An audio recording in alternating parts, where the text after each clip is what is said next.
Okay, we are on live. Okay. Good evening, viewers. Sorry for the late start of the show. It was due to some internet problems. But we are on now.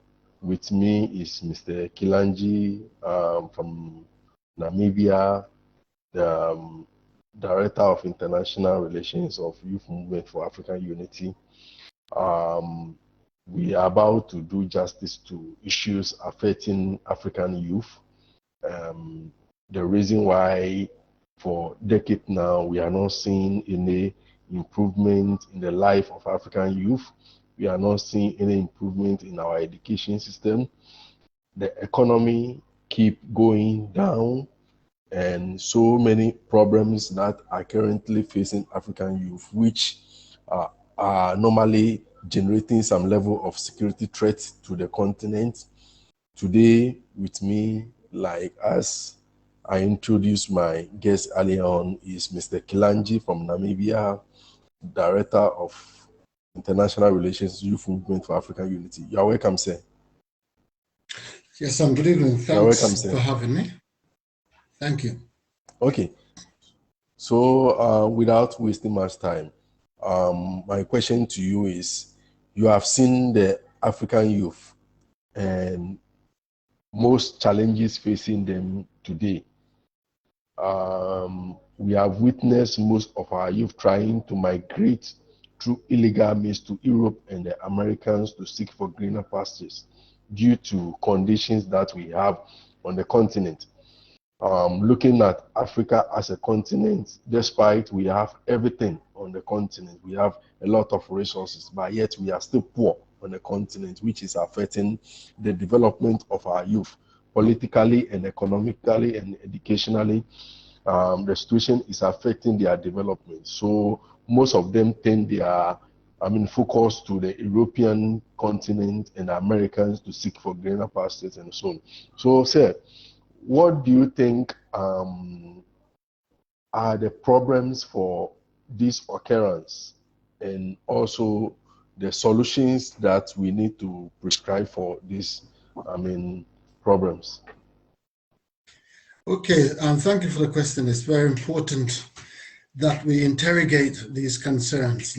I think we need to look at leadership. The issue of leadership is the most pressing concern our youth, concern our future. I think, judging from the past, there should have been some sort of clarity for the youth then to be prepared to take over the mantle of what their current leaders are doing. This has not happened.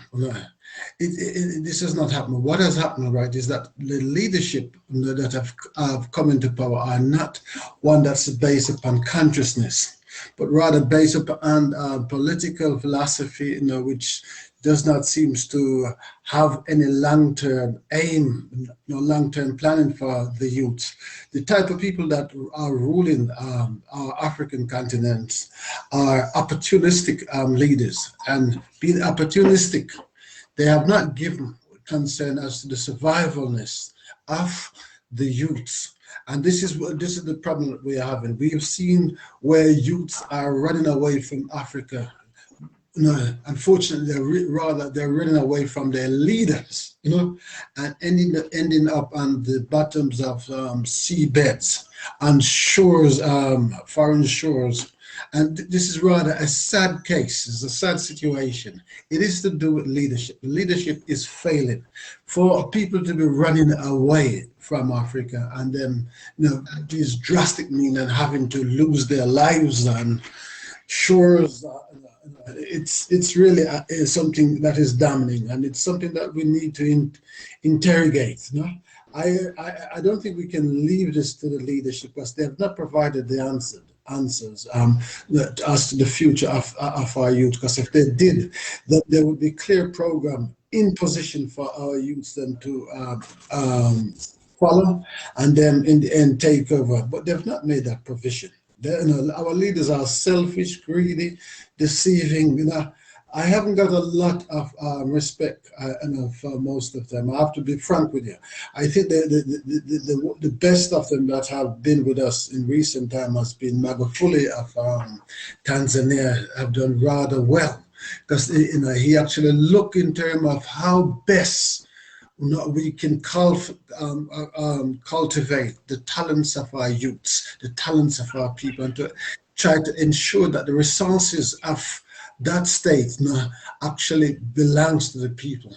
Our other leaders, then, rather, they seem to have their own personal family interests. I want to run the state as if the state belongs to them, and they actually completely forget about the people. The sad thing is that these so-called political leader, once they get into office, they quickly distance themselves from the people, and that is a real problem that we are facing. We really do need leaders that will listen to the people and to be leaders as rather than rulers. Rulers are selfish people. They have no care whatsoever for the people, right? And this is what has happened. The so-called concept of democracy is not working, and the youth need to look elsewhere. Quite frankly, it's not working.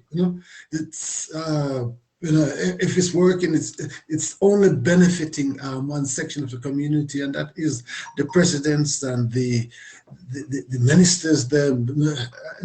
This is not a good system. It's a terrible system, because who's going to take over from them? And of course, these leaders, once they get into power, they don't want to vacate when the time comes. As we recently saw in this place, this former French colony, right? Where there was a recent coup, right? These are the problems that worry us very much, right? Because during the 70s and 80s, we saw a lot of coups, right? And those old guys, then within the AU, they came to this agreement that by 2020, the guns then will stop. But of course, during that time, what have they done to actually bring about African unity and bring about a survival plan that is beneficial to the youth and to the general populace of Africa? They've actually failed, and let us call them out. Let us not pretend. Kagame is an exception right now. That country is doing very well, but of course the economy, I'm told that it's also partly owned by the Chinese. I don't have a problem with the Chinese, them being a partner, so long the majority of our people are benefiting. But in most African countries, just the partners and the presidents and the ministers, them, and that's the hypocrisy of our leaders. We have to call them out, because if we don't call them out, then we are complicit in the immoral behavior. This is not the time for us to be silent. We have to speak out. So, the youths that need to be prepared to take over. They need to be prepared to receive a good baton, right? Not a baton that is based upon lie, theft, and deceit and corruption. That's not going to help us. We have everything that we need in Africa to make us a first world country. I don't like the idea of having these states, right? I think we need African unity. There are enough Pan-Africanist organizations throughout Africa and the Caribbean and North America. I think we need to start to connect more intensely with our brothers and sisters here on the African continent, and to actually make this thing become a reality where we do away with borders. We have to find a way to get these useless leaders of Africa to listen to us people. Okay, mentioning Pan-Africanism, do you think Pan-African have done enough toward the struggle for African unity? Because I know Pan-Africanism started even before Dr. Kwame Nkrumah became what he became in Africa. And after Dr. Kwame Nkrumah has come and is gone. Yet, we are not seeing much about Pan-Africans when it comes to African unity. Looking at the continent now, you see all the leaders messing up, going from summit to summit, yet we are not hearing Pan-African. We are not seeing the involvement of Pan-African in the struggle for African unity, calling the African leaders to the right decisions that will lead us to unite as a continent. Do you think Pan-African has played an important role and are still playing important role in the struggle for African unity? Yes, indeed.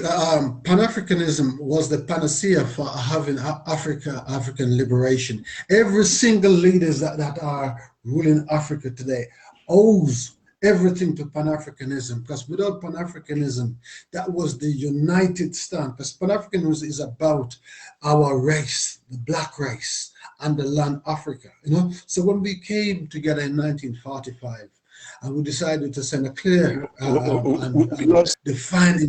We lost you. Hello, sir. Oh, sir. Technology. Can you hear me now? Hello, sir. Hello, sir. We lost you at when you. Yes, sir. We lost you at when.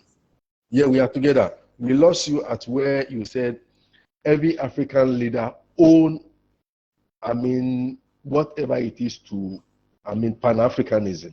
We lost you at that place. Please, can you continue from that? Every single leader on the African continent and the Caribbean owes its position or its victory to Pan-Africanism. Because without Pan-Africanism, none of them would be leaders of these states, right? And I can argue with any one of them.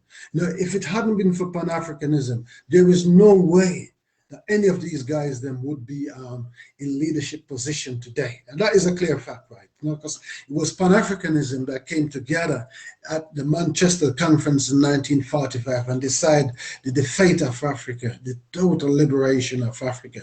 What has happened, right, is that once most of those African states were free, then we got the unconscious and deceiving lying leaders them that came about, and they are the one who have distorted Pan-Africanism, because Pan-Africanism still exists, but these actors, these so-called new presidents of Africa, the new ones that comes in after the second stage of the liberation, are really the problem. They have not continued with the anticipation that was laid out at the 1945 Manchester Conference, and indeed the 1963 Pan-African gathering. When we're supposed to have a vision and we're supposed to stick to that vision, what we had as a result thereafter are a bunch of thieves, liars, crooks, deceivers of the ICE order, right? And they're the one who have been messing up Africa to this day. And we really need the youths, them have to decide their fate. Can we allow these old guys them to continue? Because they have nothing to offer the youths other than corruption, lying, theft, and deceit, which is the very panacea of colonialism, imperialism. Because going back to our friend Gramsci, he stated that Western civilization is based upon theft, lie, and deceit. And we would like to add, in the Pan-Africanism, we'd like to add another two component to that three structures. That is death and destruction. Now, when you're dealing with our imperialists, I'm talking the Eurasians, because I can't apply the same judgment to the Chinese. But what I can do is to apply that full judgment to the Eurasian people who have come, right? Because they have been liars, They have been thieves, they have been deceivers, they have been brought death and destruction, have brought hell upon this planet for us and upon Africa. So I'm very clear about this position, right? Those people have never done us any good. Now, nothing good can come from them because they come with a demonic position and a demonic mindset that anywhere they go and any system that they create, it means death and destruction for those people who are living under their system or under their rulership. And it's unfortunate that these unconscious black leaders them adopt the same wicked, evil, and demonic mindset of these devils that came to the African continent. And unfortunately, nothing good is coming from these leaders, because the very roots, the very teaching, the very mindset, right, is coming from that outside mindset of the imperialists, where they came here to destroy, to steal, to rape, to plunder, right? And they are practicing the same methodology on our local people. So nothing good can come from these guys unless we have someone of the might and of the mindset of Nkrumah, in his later days, Kwanda of Zambia, Magufuli, and President. The rest have been pretty disappointing in that, right? I have to be frank. I wish I could say something nice about them, but there's nothing nice we can say because the facts are there, it speaks for itself. Res ipsido liquido. Okay, so now going forward, what do you think? Because looking at the youth of Africa now, it seems like they have lost interest in politics of African unity. Looking at our current youth setting, it seems like they have lost interest in politics of African unity. What can we do in order to reignite that kind of interest in the youth? What do you think we can do? Okay, good question. There's a well-known physicist and clinical psychologist. His name is Dr. Frantz Fanon, a gentleman that was born in the Caribbean and went to fight in the Algerian Revolution, and as part of the African Unity Project. He stated in his book, The Wretched of the Earth, each generation out of relative obscurity must either fulfill its mission or betray it. Now, we are learned people. We know that the generation is from 0 to 30. If you're a member of the African Union, then it's 0 to 35. So the youths are under the age of 35, and thereafter, the other leaders, them are 35 to 65 are the leaders, them the people, the living, not the dead, the living.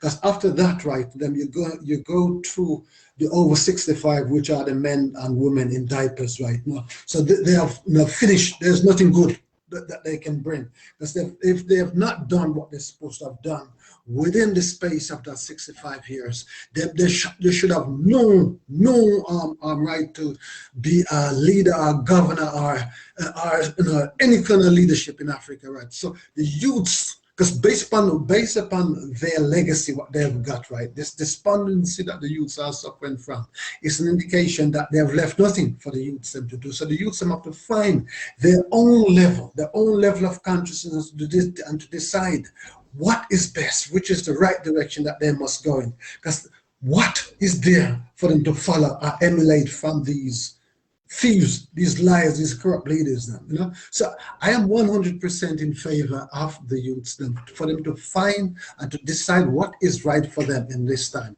seeing that their elders have very little and nothing to offer them, rather than a colonialist mentality that spells death and destruction, for us as a race.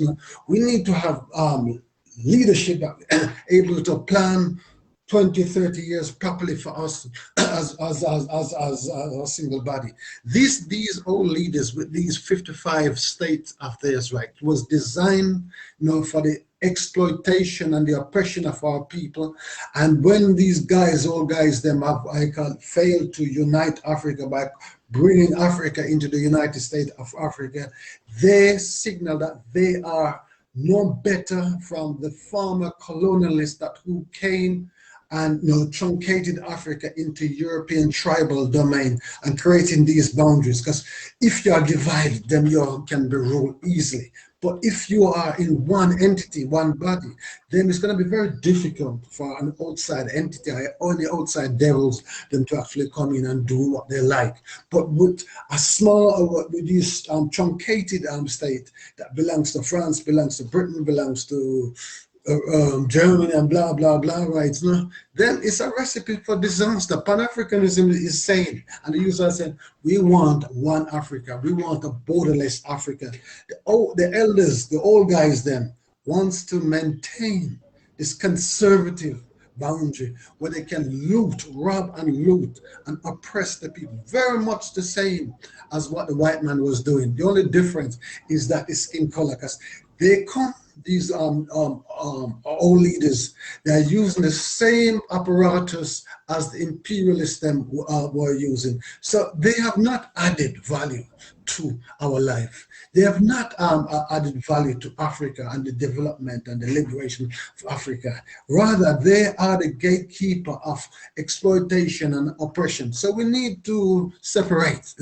They need to either go into the old age home or somebody needs to call them home. Once they're over 65, they should not have any leadership position, right? And if they were former presidents, leaders in government, then we need to confiscate their wealth and have it redistributed back into the community. Because how did they get this wealth? It cannot be by honest means. It's stolen wealth, ill-gotten wealth. And this is something that we need to interrogate and call them out right now. If you're coming to lead them, it should not be about robbing and looting the state, which is what these old guys have been doing. So, we don't want to listen to any outside body like like those old guys them are in bed with those devils them, right? Our youths them have to find their own level. If it means closing off Africa to the entire world, then so be it, because we have all the resources. We are 1.4 billion on the African continent and another 500 million outside. So basically we are almost 1.9 billion of us. No, we don't need anybody else right for now, right? Of course, we will trade offer commodities to people who needs our commodity as part of the trading thing that we have to do between nations. But we should do it within our own time and to actually cut out those foreign bodies them that have made our life hell, because none of them, any of these foreign entities that comes to Africa, they're certainly not coming to actually assist us or to help us, right? But it's always to take. For the last 500 years, the Europeans have been taking, Indians, Chinese have been taking, right? Now, what's going to be left for the youths? There have to be a new form of leadership that must come to bear. It might have to be by revolutionary means, because these old guys don't want to give up. And unfortunately, a lot of our brothers and sisters who are serving in the forces, they just follow orders. There's no consciousness about themselves. So now, looking at what we are doing now as liberators of the continent, it seems like there is too much talking, but there's no action on the ground. The youth are not seeing any action like it was in Nkrumah's days.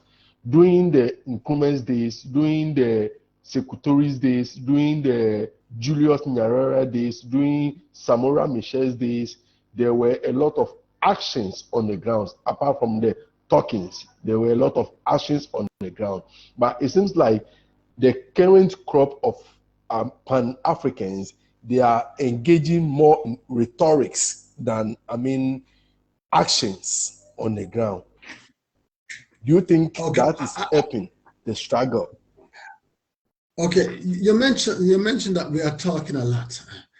No, we are not talking about what we are doing, right? Because the educational system that the old guys them have maintained the Eurocentric educational system, and have birthed our people in this weak, sheepish mentality coupled with religion, right?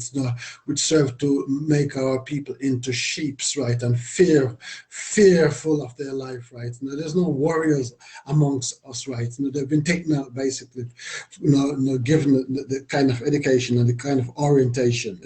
We Pan-Africanists, what we are doing, in talking, right, we are giving knowledge to our brothers and sisters so that they can understand who they are, to know who they are. If they know who they are, then they will know what is their common interest. And any nation who knows what their common interests are can never be defeated in any battle. We saw this in Iraq, we saw this in Afghanistan, we saw this in the Chinese Revolution, we saw this in the Cuban Revolution, we saw this in the French Revolution, right? So the problem is that, right, our people have been put in a state of anomie. It's a sociological terminology where they don't know if they're coming or they're going. If you watch and you listen to these old African leaders, that they have nothing locally to contribute to our development. They listen what everything WHO is saying, the World Trade Organization is saying, UNICEF, those charity organizations. They have no consciousness for self-development. So we have to, Pan-Africanists have to actually give our people the sense of knowledge of knowing thyself. And in knowing thyself first, right, then the revolution, it will begin. It will take, I have no doubt in my mind that is coming. Because at the moment, our youths are feeling very disappointed and despondent in what they're seeing. So, this is the situation that is ripe for revolution. And those who understand revolution. Okay. Sorry. Are you looking at the continent? Most of the youth are unskilled, unemployed. Most of them are living in slums. Are you telling me talking is going to give them skill? Are you telling me talking is going to give them something to do? Because they need something to do. They need to empower themselves. What is Pan-Africanism or Pan-Africans doing about this kind of, to bridge the skill gap, the unskill gap between the youth and compared to other youth in the Americans, in China, what is Pan-African doing in order to give African youth some skill or some profession in order to empower them toward the struggle? Pan-Africanism is equipping our youth with the sense of being an independence. Because under Pan-Africanism, we reject charity. We are people that are hardworking. Pan-Africanism is instilling the sense of Sankofa-ism back into our people, that great people, that people that gave civilization to this world, those people that were building pyramids and going to the different stars in the galaxy. We know that we are a people who have exceptional quality. No devil is on the same level as us, right? That we know as a fact, right? And we need, in Pan-Africanism, we're trying to get our family back into knowing themselves, because whosoever control your circumference of your thoughts control you.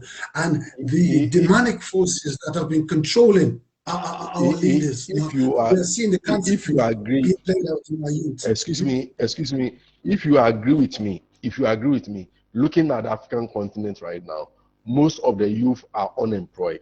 They don't have anything doing.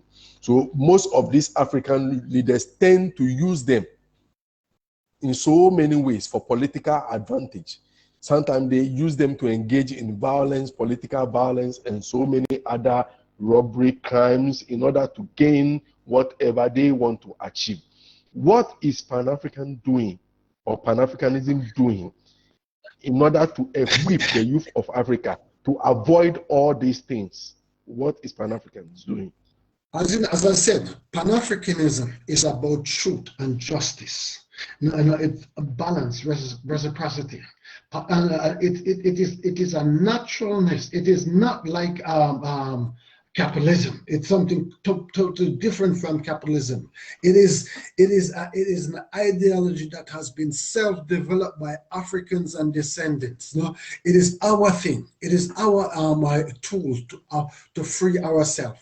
And if Pan-Africanism was being taught in the school, I'm sure 100% that we would not be having this high level of unemployment, high level of desperateness. You know, what it is the system of white supremacy that is causing all these problems to us. Until we have leaders that are conscious and willing to actually put in place Pan-African project in place to actually care and to also reparate and to bring our people back to the level of their natural creativeness, right?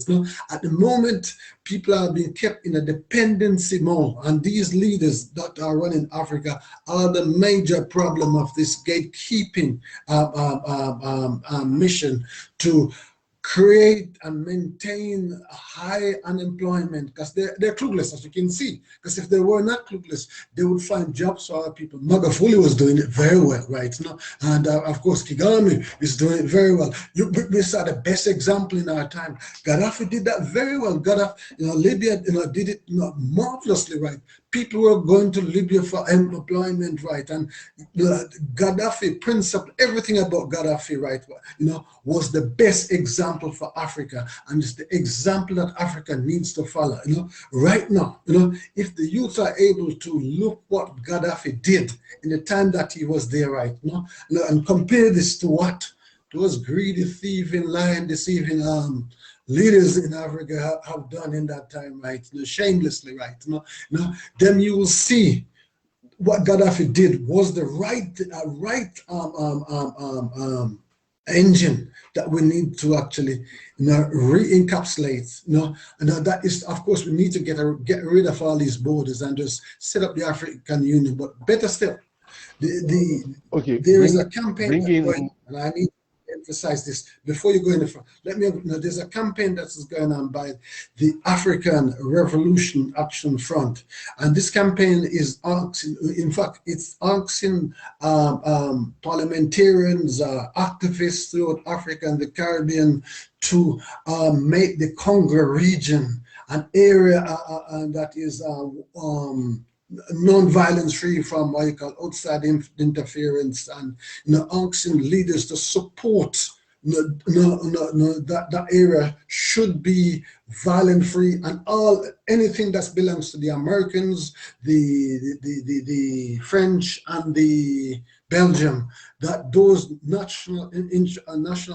asset be nationalized straight away. We're not asking them, we're not begging them, we're just telling them, get out of Africa. We've had enough of your rights, because your presence there does not guarantee our safety, but have been hell on earth for our people. So I believe, and I'm supporting that campaign, and I will urge other brothers and sisters here in the continent and abroad to continue to support that campaign, because it is a righteous campaign. Because once we get rid of the Americans, the British, leave the British out for the moment, right? The Americans, the French, and the Belgium. That is the campaign that the youths them have decided that yes, these guys, they must just get out. They're not asking them politely, can you please leave? They said, just get out, because you've done so much damage to Africa. You kill our leaders. The CIA operation that led to the death of Lumumba, right? It's unforgivable. And they have continued to do these things. So the youths are asking, and making also a requisition from the people of the Congo to actually give them 7,000 hectares of land to actually build the next Pan-African Parliament in the Congo. That is the safety, and we want that to be the safest place in the world. We want, the ones who know we get that right, then we will invite our brothers and sisters to develop the most sophisticated missile system, that anything that flies over the Congo without our permission is to be taken down. We have the ability to do that, and we are going to do it. Okay, you mentioned Gaddafi, and that came to mind. Gaddafi was very instrumental in the formation of the AU that was in South Africa. After his death, what has been of the AU? Because we know there was some kind of transition from the OAU to the AU. But after the death of Gaddafi, we are yet to see any kind of vibrancy. We are yet to see any kind of dedication in the current AU. And more also, another question to you. Looking at the death of most of our prominent African leaders, like Nkrumah, Patrick Lumumba, Julius Nyerere, all those kind of great African leaders, you see an insider's work. You see an insider's work. In Nkrumah's case, it was overthrown by his own people. In Nkrumah's case, he was overthrown by his own people. Patrick Lumumba was assassinated by his own people. Someone like Thomas Sankara was assassinated by his own people. Do you think we can make progress having this kind of, occurrence on the continent? Do you think we can make any progress? Okay, now you mentioned some iconic names, and these iconic names that were leading our people. It's been a case of outside influence, usually the French, the Americans. They've had a hand in the death of all of those leaders that you mentioned. So it's a case of But they use an insider. They use an insider. They use exactly. That's what I'm coming. They have used our people. Crimes. Yes, they have used our people, and our people, as I said, right, the psychology, the educational orientation psychology, was at play, because we did not have our own educational system teaching our people about the beauty of themselves, right, and the beauty of having their own leadership. They took on a system, they took on a leadership that was demonic, and they have allowed that demonic mindset to take place. If you notice the Chinese Revolution, Chairman Mao actually cleaned up China nicely, by removing Western influence, from them, right? And the people had the understanding that they are Chinese, they are together, and China belongs to them, and the resources of China belongs to them, right? And they must fight for it and defend it. Africa have never have that kind of orientation, and it's something that is lacking, and I hope that the youths are now understanding and looking at history, how other people got back what belongs to them, right, from these devils that came from across the ocean. And I call these people devil because that's who they are. There has been nothing good about them. Everything that they have belongs to us. They have nothing, nothing. That's why they need to actually have stooges inside that will do their bidding. But once as Pan-African continue to raise the consciousness of our people in time will know what their collective interests are. I believe that when our people step up to the Congo campaign, then we can hunt down, we can have our own people to hunt down CIA operatives, French operatives, and we can take them out ourselves, right? I think I think our youths will deal with them in time, right? So this at the moment, right, they're on the last leg, and I think we need to wait for next year, that World Conference, the Global African World Conference in Ghana. Then we will hear what the Congress come up with. Once they've made a decision, right, if it's to wipe or throw these people out of Africa, then so be them. We will do that.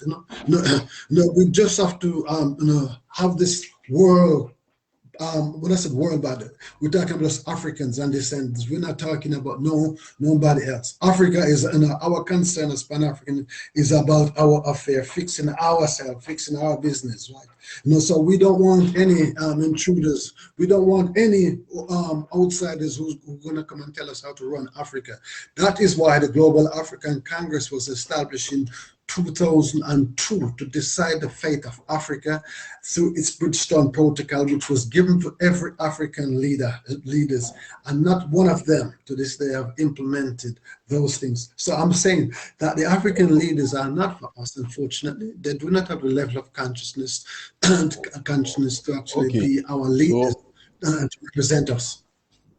So now our viewers would like to know what is Pan-Africanism or Pan-Africanist going to do in order to encourage youth interest in what they are doing now?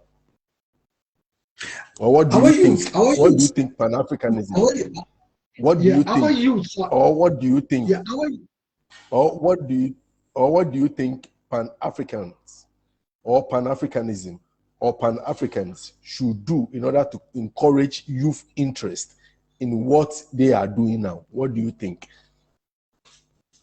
Our youths are listening to social media. Many of them have joined social media, and they are learning a tremendous amount of knowledge that they did not had in school, did not have in the universities, right?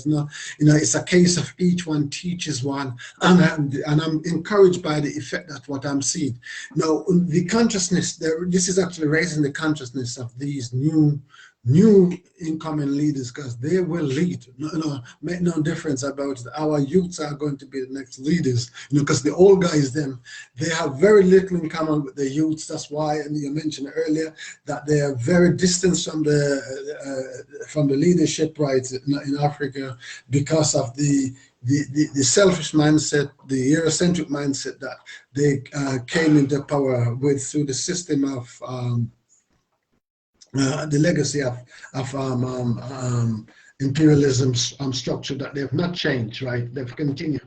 So our youths are looking at these things. They're just looking for the right moment, And when the time comes, right, as the saying goes, the revolution will not be televised. I believe the consciousness in which our youths are gaining through interaction with brothers and sisters here on the African continent and brothers and sisters in the diaspora, they're coming together. I see it and I feel it. Pan-Africanism is at work.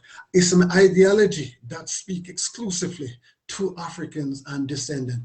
No other races involved. No Chinese, no Indian, no white man. It's strictly an African ideology. That was the one that got us so-called independence, which was hijacked by these deceivers, right, who are masquerading as our presidents through the devil system of so-called democracy. They call it, this phony democracy, where our people are in starvation and our leaders are rich and foreigner visitors are wealthy, right? So the system will have to change, and I believe that the youths are looking at this, right? As I said, right, the whole condition of imperialism and the neo-colonialism mindset have alienated the youths from the elders. I'm in my country here, where I am at this moment. Once powerful SWAPO party is now become a fraction from what it was, because of them distancing themselves from the youth and not preparing the youths to take over the mantle of leadership right now. So we have what you call it, new parties have emerged, and these new parties seems to be the death of that once beloved SWAPO party that we once had, right? And it is a sign that the end time is near. I believe in the next election, our unfortunate wonderful SWAPO party is going to become a village party, which is on course, because they've alienated themselves. They got rid of the best youths amongst themselves. This crazy for power, this crazy for overnight wealth right now. It's completely separate our people from that spiritual connected. Okay, now you are the Director of International Relations for Youth Movement for African Unity. Looking at what Youth Movement for African Unity is planning to do with the African youth, do you think we can integrate our ideology or philosophy into the Pan-Africanism or Pan-Africanist ideology? Do you think we can integrate it? Because Youth Movement for African Unity is trying to bring all youth across the African continent and outside the African continent together. So far as you are a black man, you are an African. Or so far as you are a black, we consider you as an African, regardless of your location or wherever you are coming from. So Exactly. Youth Movement for African Unity is trying to bring African youth together to see a common interest on how they can unite together and develop themselves in order to give themselves some self-reliance, or economically or politically. So you, as a Director of International Relations for Youth Movement for Africa, what do you think Pan-Africanism or Pan-Africans can take from this ideology? Okay. I think the most important thing is that our youths understand what Pan-Africanism is about. No, I'm not here to actually lead this section. I'm here to actually, whatever the youths them have come up with, them I will articulate what they've come up with. We, especially, I was born in Jamaica, so we, Jamaicans, we have a revolutionary mindset, right? We don't take nonsense from any white man, any devils, right? We are glad to be, making the connection back with our sisters and brothers on the African continent. So I am also here on the continent. I am an African, even though the immigration system will want to tell us that we are not African, we are foreigners. We have to tell them many times. Since my journey here, I've had to discipline many of my continental brothers. Said, look at me, right? Who do you see, right? Look at the Chinese man and look at me. Who do you see? The white man, who do you see when you look in the mirror? You see me. You don't see a Chinaman or a white man. He don't belong here. He does not belong here, right? He came here illegally, right? I am the legal one. I am your ancestors. I am you. So our people, young people, youth are seeing that and understand, and they're the one that's making the connection with our brothers and sisters in the diaspora, not the old guys them, because the old guys them want to maintain the old colonial system so that they can have tea and biscuit in Dubai or in Paris or London. That is the mindset of the elders them, right? They're not looking at the future, right? They're just looking to sit around the table with the former devils and thinking that those devils them are their friend. They are not our friend, and it's in a high time that they should should have learned that a long time ago, right? So our youths are very revolutionary. I am encouraged by the current sets of youth. They have been the best in the past 20 years that I've seen, right? And so they're finding themselves, they're connecting with our brothers and sisters in the diaspora, and they're encouraging our brothers and sisters to come home. The next step is to have this Pan-African setting in the Congo, right? We can give them the old guys, the AU, so they can have the talking shop and they can have the tea and biscuit, and they can talk about and discuss how much they've looted from the state, right, and how much they're going to spend in Paris and London, and the other metropolises that they're working with. But I am convinced that our people is going to move ahead without them.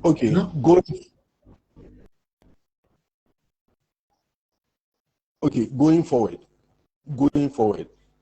Youth Movement for African Unity, we are gathering the youth We want the youth to gather in their community, contribute the little that they can afford to help themselves.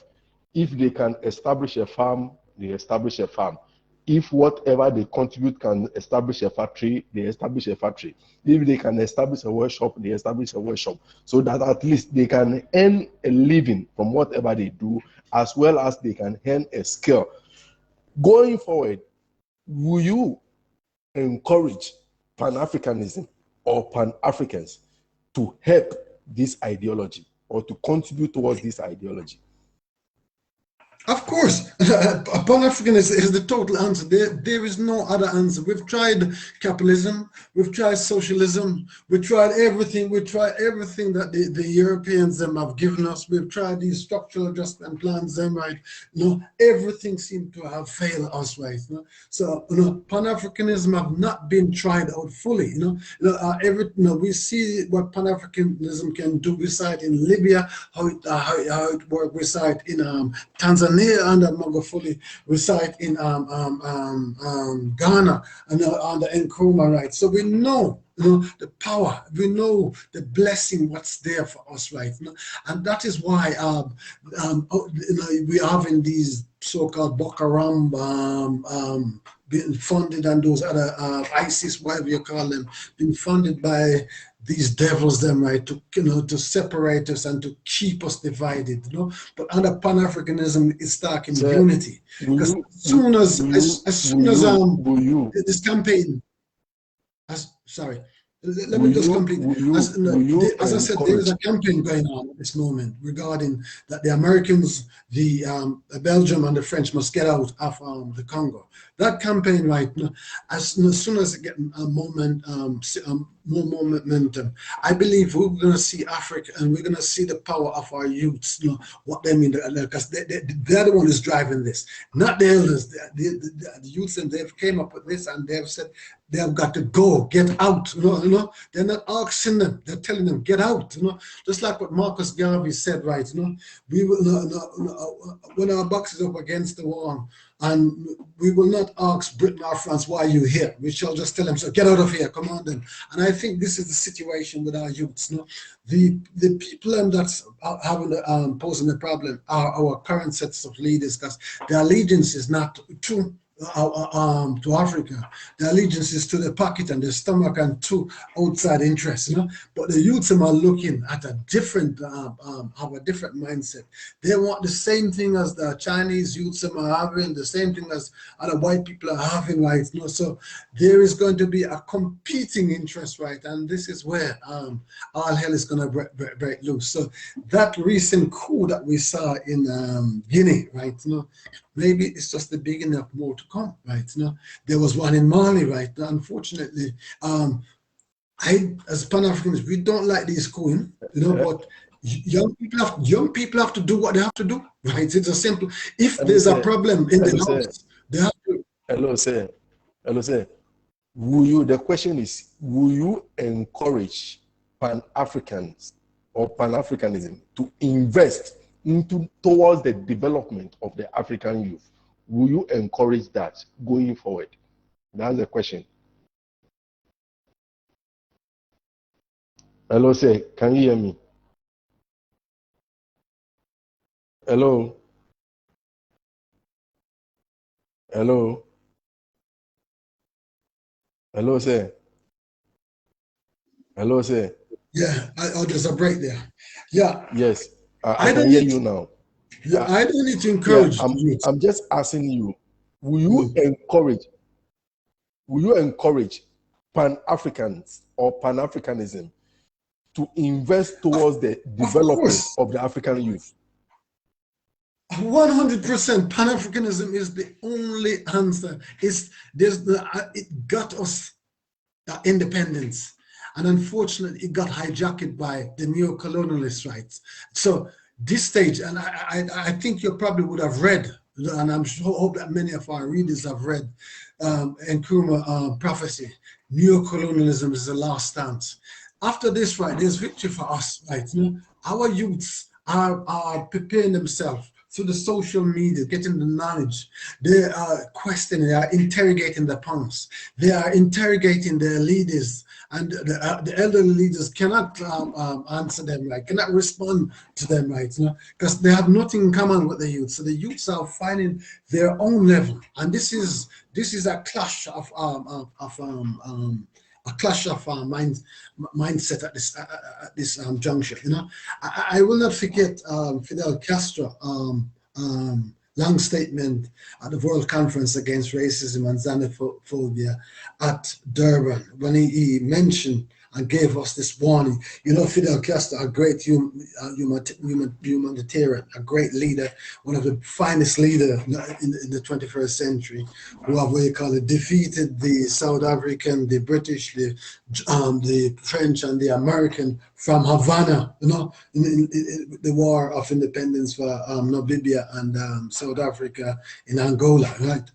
He stated at that conference that we should not worry about nuclear weapon, but we should worry about winning the hearts and minds of our people. And I think, he was quite clear. I think Pan-Africanism, has touched the vibrational level of our youths. This is not something that anybody can alter, right?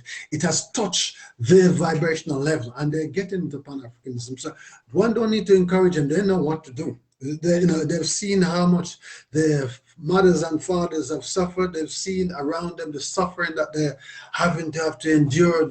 They're living under an appalling condition in some of these shanty towns or ghettos. Whilst our leaders and politicians are having mansions and many flats and fuel station and all of the great goodies, like what the whites them were having, right? So of course they're watching all these things. Then it's just a matter of time. What that flame is going to ignite, and I believe in Nkrumah prophecy is correct. Neocolonialism is the last stance. We've been through colonialism. Now, we're in the phase of the neo-colonialists, right? Colonialism, and they have been challenged. They have been exposed for who they are, because they cannot deliver to the local populace. Their interest is about themselves and to preserve the structure and to preserve the system that's there, right?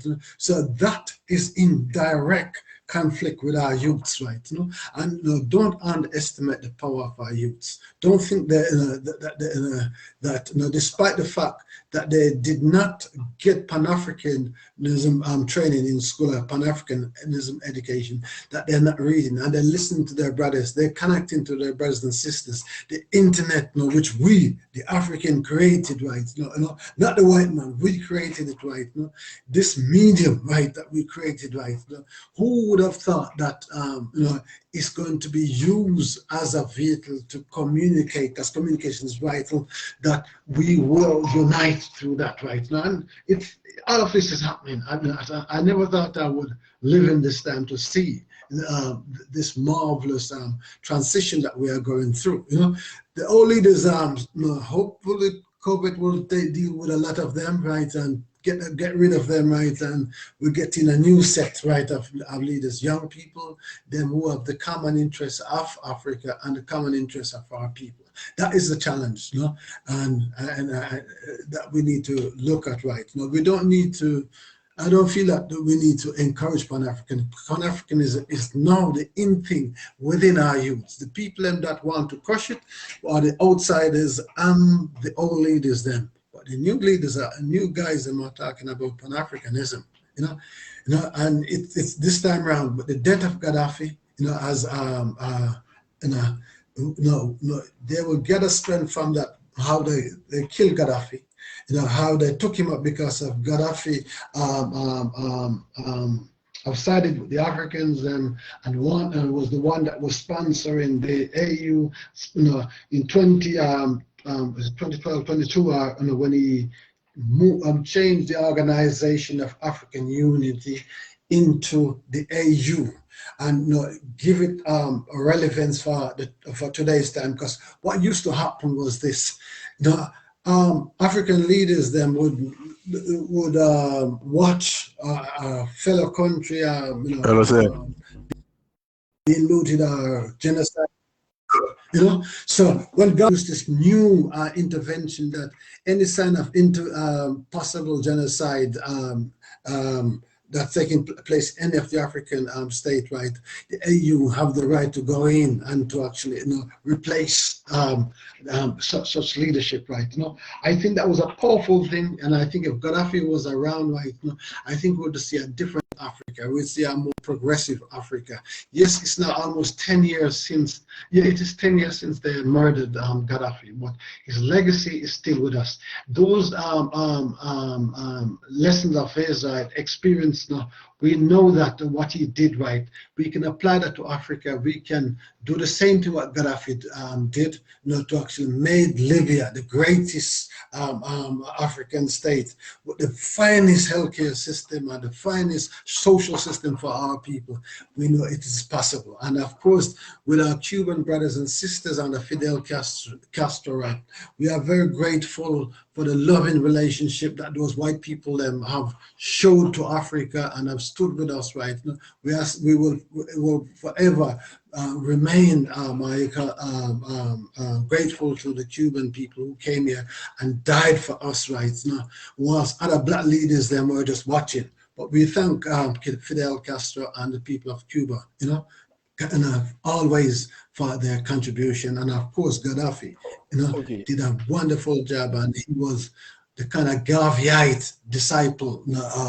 Many African leaders, they didn't like him because he was doing the right thing for his state, for his people, whereas our African leaders was just looting and doing the wrong things for our people, right? So they were not exercising leadership; they were exercising rulership.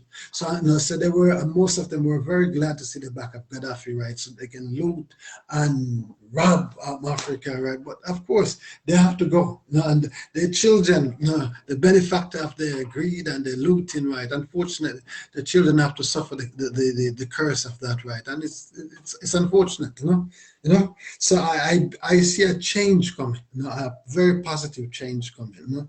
Our youth, just once this situation in the Congo is fully running, I think we're gonna see a new Africa. And of course, I'm so glad that our youth are encouraging brothers and sisters from the Caribbean and from the Americas, the North Americas, to return to Africa to help to make their contribution in its development. And this is real, and it's been opposed by the old guys them, but the young guys them are saying, no, we want our family here in Africa. And I'm really excited by this new covenant, right? And this sense of realization that we are a family, and not some foreigners as these old guys want us to feel and believe. I myself have been victim of this, foreign so-called mentality, right? But as I said, I'm an outspoken person. I've had to educate and re-educate and reorient many of those people who saw me as a foreigner, where I had to lecture them, and especially during the time of apartheid, where people like the Zambian, the Angolan, and of course my country gave refuge to Namibians running away from persecution, right? That we did not see them as foreigners, we saw them as our brothers and sisters and welcome them home, right? Welcome them to where we are, right? Especially my country, Jamaica, for instance, from 1972, my brother, listen, they have waived visa requirement right up to this day for any Namibian entering that country, right? Even our first lady here, the second president, who spent time in Jamaica, educated in Jamaica, and came here to be, to support her husband, the former president, and also the vice president here, right?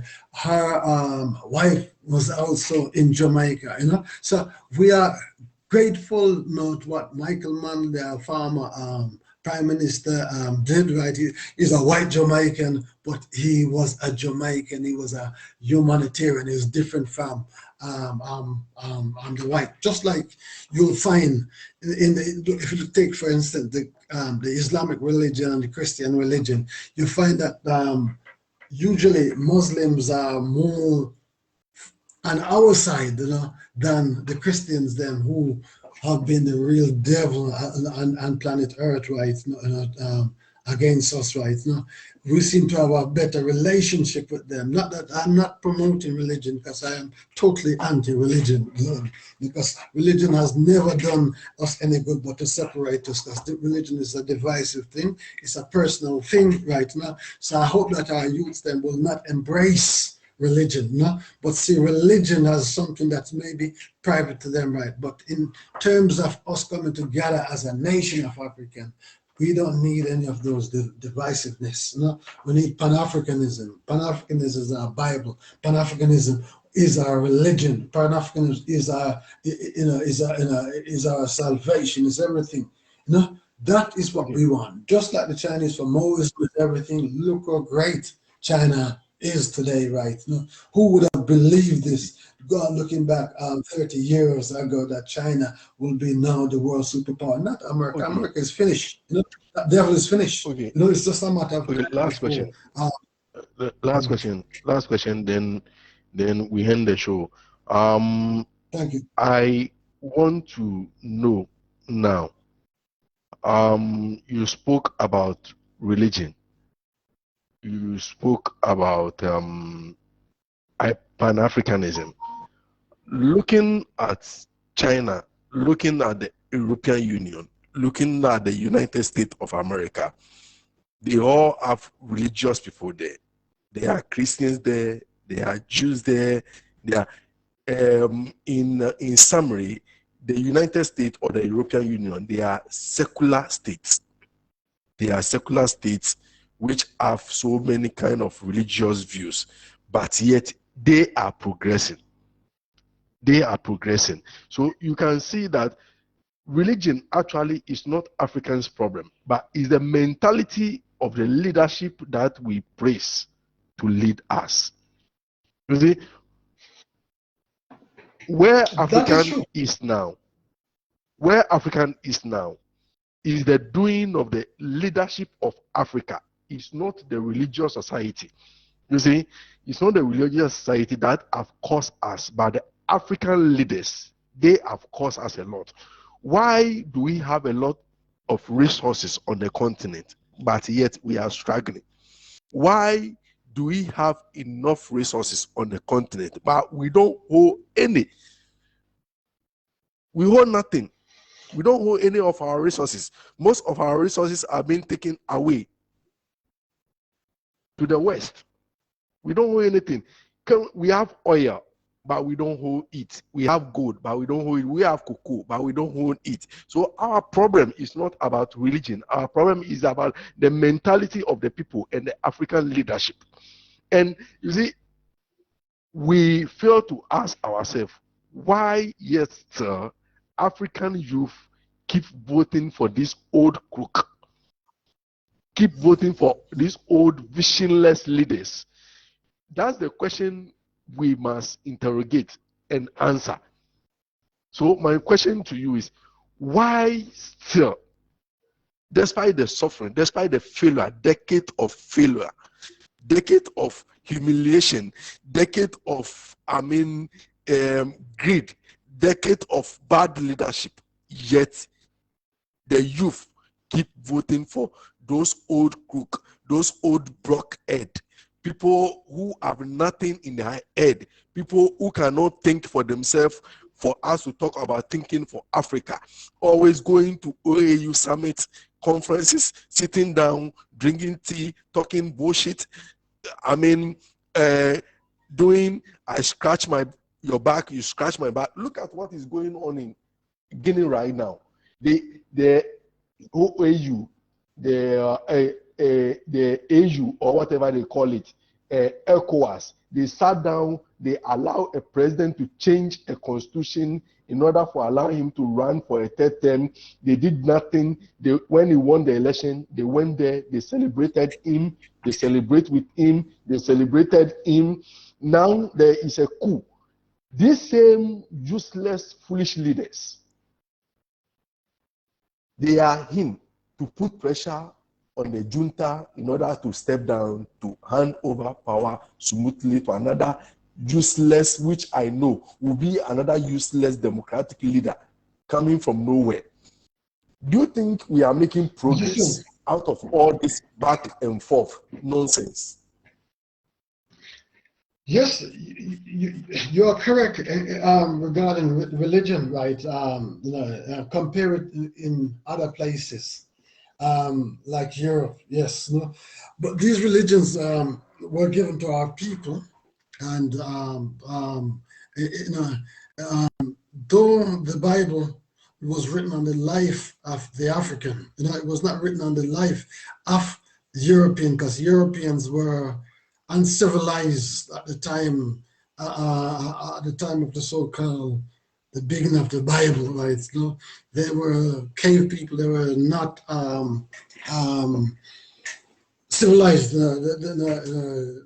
But no, we brought civilization to them, and in turn they have got hold of the Bible, our way of life, and have bastardized it and made it the way it is. Make it become a curse upon our people, and come and they use religion upon our people, where the young brave men, them and sisters, them that would have stand as warriors, as we are our people who are natural warriors, right? Have turned our people into sheep, and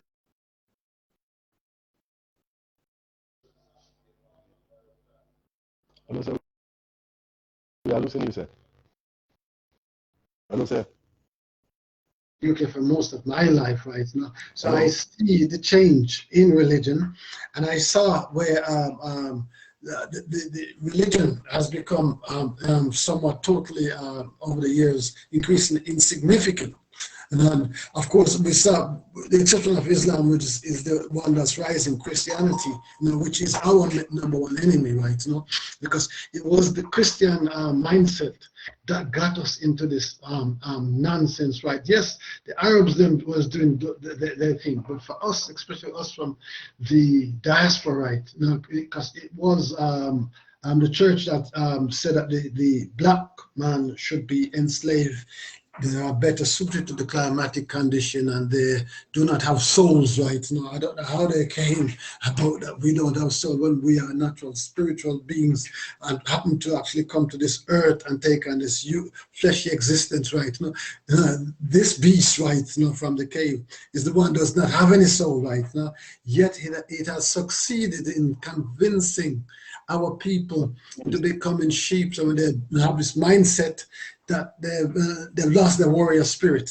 So so in the West, religion is okay, but for us African, it's not okay. The mindset of our people is gone, right? It's not the warrior spirit is not it's no longer there. They rather wait for Jesus to produce everything and manna to flow from heaven. That's a worthless mentality.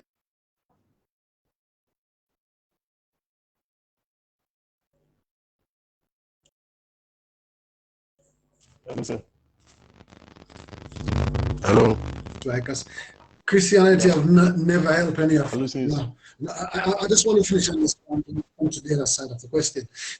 My ancestors, them, who were taken in ships. The first ship was called Jesus, right, to the Caribbean, right, and the hell, the raping, the both men, children, because these devils didn't care whether they're raping man or woman. It's natural for them to have this homosexual mindset, right? It's a natural thing. So we went through a terrible amount of pain. So my ancestors are there that witnessed it, and I'm here from my ancestors to speak for my ancestors and to bring justice and to bring awareness to the entire world that we came back, and we are not joking this time around. Enough is enough. It must go. And this Christian thing, have to go, and this Islam thing also have to go to as well, because it does not serve us but divide us. Now, going back to the second part of your question, leadership. You are absolutely right. We are a people that follow leadership. We are a people that believe in the law of nature, and in nature there is always leadership. So the fact of the matter is that Now, if we have bad leaders, then it unfortunately means that our people are likely to be bad, right? You know, because leadership is everything's a spiritual thing. That's why our people need to be very careful who they select as leadership, because we are spiritual people. Yes, we are here on planet Earth in this fleshly existence, but we are first spiritual being. We are here in this dimension for our purpose, and we need to recognize our purpose. You know, so we are getting back. We are Sankofen. Sankofa means to go back in the past to look where things started to go wrong, and then from there, right, then you're able to fix the wrong, So we are now Sankof. We are now in this in the spiritual formation of Sankofen, So we are reconnecting with the forces of nature, reconnecting with our ancestral spirit. So our youths will be the main initiators, because our elders have lost.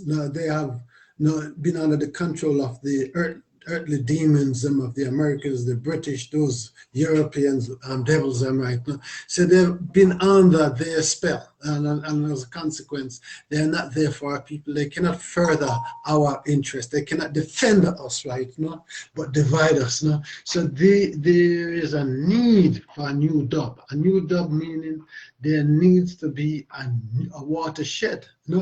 And now what's happening, Mother Nature, right, is now assisting us. The youths them in Africa are now becoming the largest group out of all of the groups. Then, in fact, in the entire world, we have the youngest population. So how these old guys are winning elections, right? It's not they're winning on merit. They're cooking the election, for now. They're getting away with it. But of course, once our brothers and sisters in the state force will start to develop a sense of consciousness and to owe their allegiance to the people rather than to the so-called state, which has been corrupt and which is now becoming the enemy of the people right now, then we are quickly likely to see a new transformation, and most of the people in military are the policing coercive force are actually young people. So provided they don't get this injection, this COVID vaccine, where these guys are microchip and can be remotely controlled, then I would say Africa is in safe hands, right? So I have a lot of confidence that our young people will be the next leaders of Africa. Okay. And On that note, so I'm confident about that. On that note, thank you very much for coming, Mr. Kilanji. Viewers, like I said earlier on, this is Mr. Kilanji. He's a Pan-Africanist and Director of International Relations, Youth Movement for African Unity. He is so passionate about Africa, and like I said, being an African is not where you are born, it's not where you are from, it's about the color. If as far as you are a black man, you are an African. As far as you are a black man, like Peter Touch said, as far as you are a black man, you are an African. It's not where you are born. It's not where you are born, because this is your ancestral land. They took your ancestors away from here to the plantations of the Caribbeans and Americans just to work for them. And it's good that you are all coming back home. But we hope that you coming back home, it will bring some level of development. It will bring some level of relief to our youth. Not just talking. We have been talking for almost a decade now. Since the 60s, we have been talking. We have been talking even before the Europeans started their European Union agenda. They have achieved their union. We are still talking as an African. We need to move a little bit from the talking into action. Put our talking into action put structures on the ground to lay the foundation for an African unity. I keep saying African uniting is not about the leadership. African uniting is about the people. If I see a Nigerian as my brother African, if a Nigerian sees South African as his brother African, if a Zambian sees Nigeria as his brother African, if we all see ourselves as brother Africans, it's more of a unity than what they will sit at the AU headquarters in Addis Ababa and declare. Because African unity is built on the people of Africa. If we, the people, decide to unite, nothing can stop us. The leadership of Africa cannot stop us from uniting. So let's call ourselves together, come together as people with common ideology, common purpose, common vision. Together, we'll be able to build Africa with or without these kind of crook leaders, these kind of greedy leaders, this kind of visionless leaders, because looking at our continent is full of old men without vision. It's full of old men without thinking ability. It's full of we have villagers leading us, villagers who are still trying to know their left from their right. How can people who don't know their left from their right lead you? Where would they lead you to? They will lead you to nowhere because they don't know their left from their right. So definitely they can't lead you. Look at somebody like the Ugandan president, Yoweri Museveni, the most useless president in Africa ever. The most useless. Look at Pompeya of Cameroon, the most useless president in Africa ever. Somebody who doesn't know his left from his right, claim is leading some people. Is leading them to where? He will lead them definitely to nowhere. So African unity is more depend on we, the Africans, we, the people, rather than the leadership of Africa. If they decide to unite us and we decide not to unite, there won't be any unity. If we decide to unite and they decide not to unite us, there will still be unity. So we need to come together as people, unite, see common interest in each other, so that at least we can contribute the little that we can afford, build Africa. We can contribute the little that we can afford, build factories.